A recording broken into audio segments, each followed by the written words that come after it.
c'est Mister Band. Aujourd'hui, pour Ciné-Genre, nous allons toucher quelques mots au sujet du cinéma documentaire, et notamment dans cette première partie sur le cinéma documentaire d'ethnologie. Qu'est-ce que le documentaire d'ethnologie? Alors si l'on prend comme base le cannibale évainé, cette espèce d'image apportée par Hollywood, la littérature. Le cinéma d'ethnologie voudrait balayer l'idée du mythe du bon sauvage ou à l'inverse du mauvais sauvage. Vous voyez par exemple dans les Tarzans, les tribus africaines toujours méchantes, ou alors les gentils nègres qui portaient les bagages.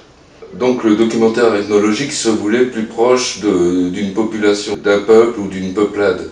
Et le premier documentaire que l'on peut répertorier facilement au sujet du documentaire ethnologique, c'est Nanook l'Esquimau de Robert Flaherty, qu'il a tourné dans le Grand Nord avec une tribu, et notamment avec Nanook qui joue son propre rôle. Alors pour l'anecdote, Robert Flaherty avait entièrement filmé Nanook pendant des mois, et il s'avère qu'avec le froid, le gel, la pellicule s'est abîmée, et il a été obligé de retourner dans le Grand Nord, tourner une deuxième version de Nanook l'Esquimau, qui est celle que vous pouvez trouver partout, notamment sur YouTube. Robert Flaherty a tourné pas mal d'autres documentaires dans cette veine-là, donc toujours proche des populations, proche du peuple, et avec les codes qui appartiennent au peuple lui-même. Il a tourné par exemple L'Homme d'Aran en Irlande, sur des pêcheurs irlandais. Il a tourné Louisiana Story, en Louisiane, avec ces anciens colons français qui vivent dans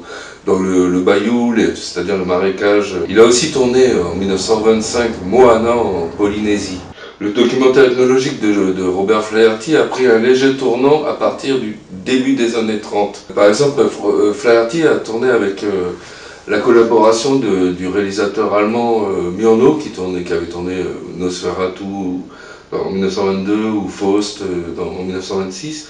Il a tourné Tabou. Le but était de faire jouer à des non-professionnels, donc des habitants des régions, des rôles de composition, donc jouer des personnages. Et ce style de fiction proche du documentaire, en tout cas,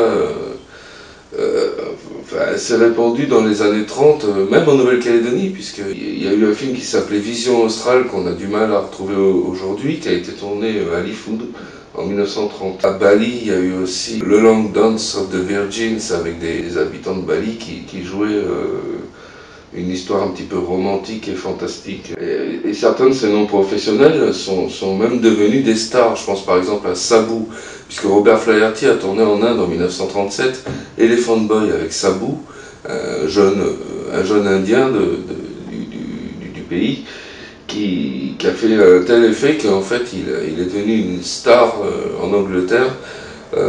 Beaucoup de réalisateurs et de producteurs l'ont fait jouer dans des films d'aventure comme Le Livre de la Jungle, et beaucoup d'autres films de ce genre-là.